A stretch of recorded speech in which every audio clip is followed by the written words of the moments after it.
Hi hello welcome back to my channel. So ఈరోజు నేను చేసిపోయే recipe ఏంటంటే బెండకాయ పచ్చడి అండి. దీనికోసం నేను ఒక 10 బెండకాయలు తీసుకొని పీసెస్గా కట్ చేసి పెట్టుకున్నాను. అండ్ నెక్స్ట్ 4 టమాటాస్ తీసుకున్నాను. వాటిని కూడా ఇట్లా పీసెస్గా కట్ చేసి పెట్టుకున్నాను. అంటే ఒక 10 బెండకాయలకి 4 టమాటాస్ తీసుకోవాలన్నమాట. తీసుకొని మొత్తం ఇట్లా కట్ చేసి పెట్టుకోవాలి. ఇప్పుడు ప్రాసెస్లోకి వెళ్ళిపోదామా.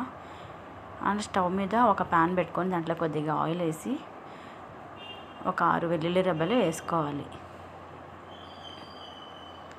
6 వెల్లుల్లి రెబ్బలు వేసుకోవాలి. అండ్ నెక్స్ట్ జీలకర్ర కొద్దిగా వేసుకోవాలి. నెక్స్ట్ బద్దమినపప్పు కొద్దిగా వేసుకోవాలి. అండ్ నెక్స్ట్ దీంట్లోకి ఒక 10 ఎండుమిర్చి తీసుకోవాలి. మీ టేస్ట్కి సరిపడా మీరు తీసుకోండి, మీరు కారం ఎంత తినాలనుకుంటే అంత. అండ్ కరివేపాకు కొద్దిగా, ధనియాలు కూడా వేసుకోండి, నా దగ్గర లేదు సో నేను స్కిప్ చేసేసాను. ఇప్పుడు ఇది చల్లగా అయింది కదా, కొంచెం దీన్ని ఒక ప్లేట్లో ట్రాన్స్ఫర్ చేసుకోవాలి చల్లగా అయ్యాక. అండ్ దాంట్లోనే కట్ చేసి పెట్టుకున్న బెండకాయలను వేసుకోవాలి.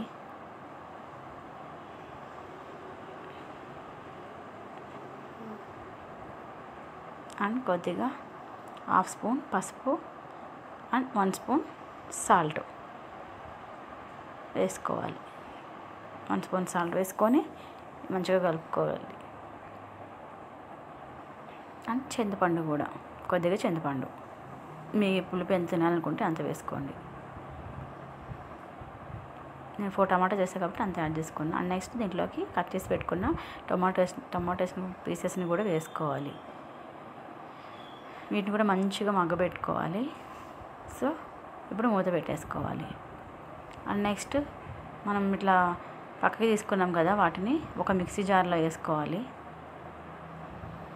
వెల్లుల్లి, జీలకర్ర అవన్నీ వేసుకొని మంచిగా ఇట్లా పౌడర్ చేసుకోవాలి. అండ్ ఇప్పుడు మూత తీసి చూసేద్దామా. సో చూసారా, మంచిగా అయితే బాయిల్ అవుతుంది. సో ఇప్పుడు ఇంకా మూత పెట్టని అవసరం లేదు, మంచిగా దగ్గరికి ఇట్లా అయ్యేంత వరకు ఫ్రై చేసుకోండి. సో వాటర్ కన్సిస్టెన్సీ అనేది ఉండకూడదు, దగ్గరికి అయిపోవాలి. సో చూసారా, మంచిగా వాటర్ని ఇంకిపోయినాయి. ఇప్పుడు ఒక మిక్సీ జార్లోకి వేసుకోవాలి. మనం గ్రైండ్ చేసి పెట్టుకున్నాం కదా పౌడరు, దాంట్లోనే వేసుకోవాలన్నమాట. సో మొత్తం ఇట్లా వేసేసుకొని మిక్సీ పట్టుకోవాలండి. సో కచ్చపచ్చ పట్టుకోండి, మరి అంత మెత్తగా అవసరం లేదు.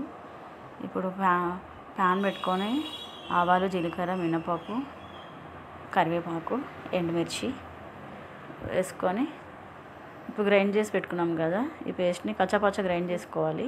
దీంట్లో వేసుకొని కలిపేసుకోవాలి. సో చూసారా, ఇప్పుడు స్టవ్ ఆఫ్ చేసేసుకోండి, సరిపోతుంది. అండ్ నెక్స్ట్ దీనిని వేడివేడి అన్నంలోకి సర్వ్ చేసుకొని కొద్దిగా గీ యాడ్ చేసుకొని తింటే, సో చూసారా, గీ యాడ్ చేసుకొని తింటే సూపర్ ఉంటుంది టేస్ట్ అయితే. సో నేనైతే ఒక ముద్ద పెట్టుకొని చూసాను, టేస్ట్ అయితే సూపర్ వచ్చిందండి. దీన్ని దోశలో కూడా తినొచ్చు, మీరు రోటీలో కూడా తినొచ్చు. సో ట్రై చేసి నాకు కామెంట్ సెక్షన్లో షేర్ చేయండి, ఓకేనా. ఈ వీడియో మీకు నచ్చినట్లయితే లైక్ చేయండి, షేర్ చేయండి అండ్ సబ్స్క్రైబ్ చేసుకోండి. Bye bye.